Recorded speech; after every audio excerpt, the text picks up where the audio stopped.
Hi everyone, welcome to the sugarcane group. So we chose the sugarcane plant because we were interested in the plant and also it is one of the biggest and hottest commodities for us humans. So we just thought it would be interesting to kind of find out more information to share with you guys in this sugarcane lesson.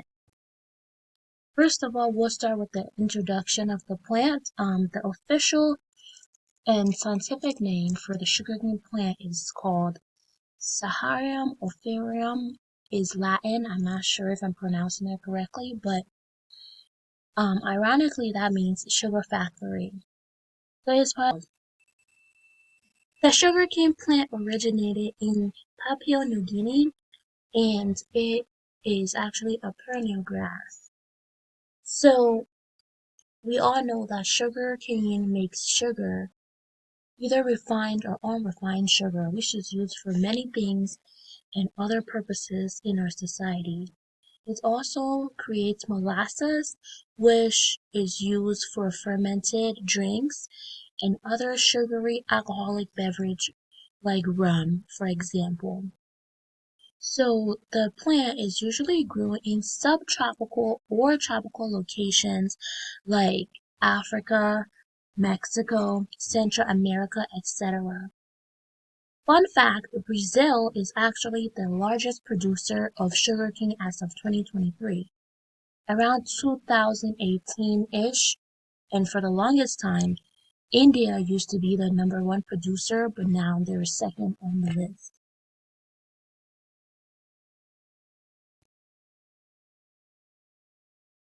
So after going through the research materials, we decided to talk about some of the impacts that the plant has on our society, whether it's been good or bad, which is why we have a list of pros and cons.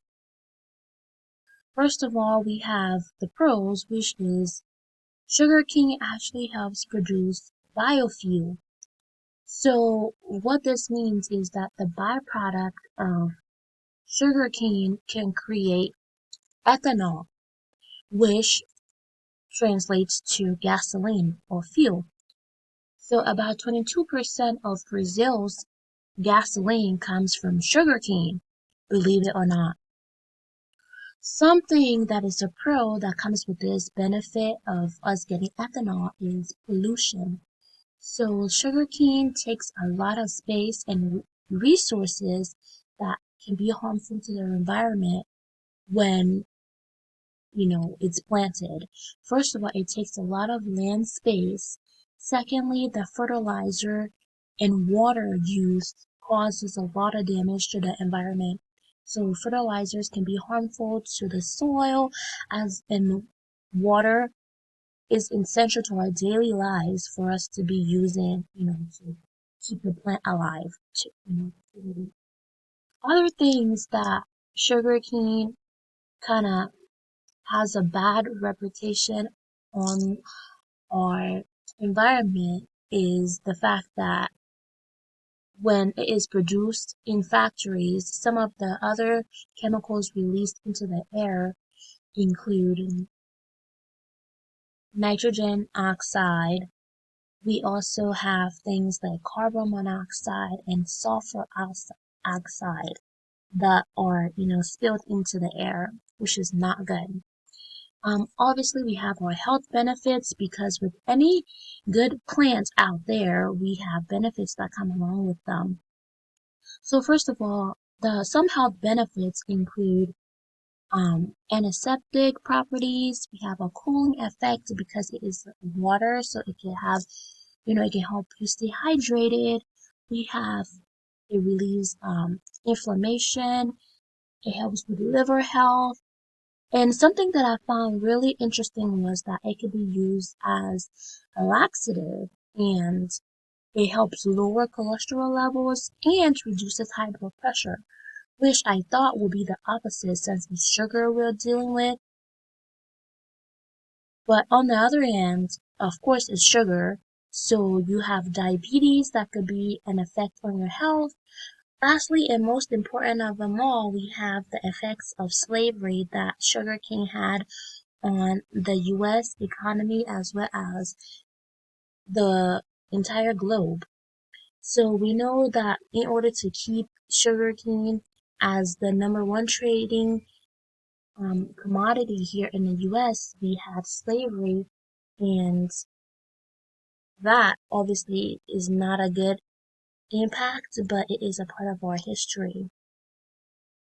Next will be some of the important or some key notes that we got from our book, which the Sugar and Civilization book was quite interesting and filled of U.S. history or just American history as a whole. If you want to grab a copy and kind of get some cultural and political points concerning sugar.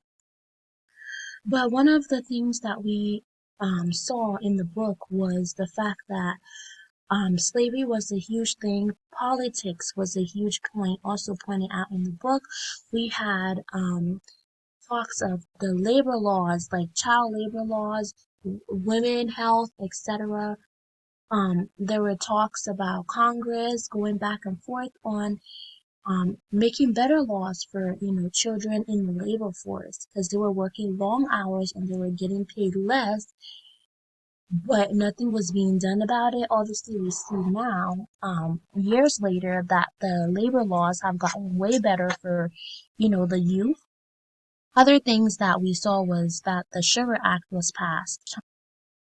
Lastly, after the slavery ended in Mexico, the Mexican government decided to, split up the sugarcane farms and give pieces to some of the formerly owned slaves, which is really heartwarming and touching.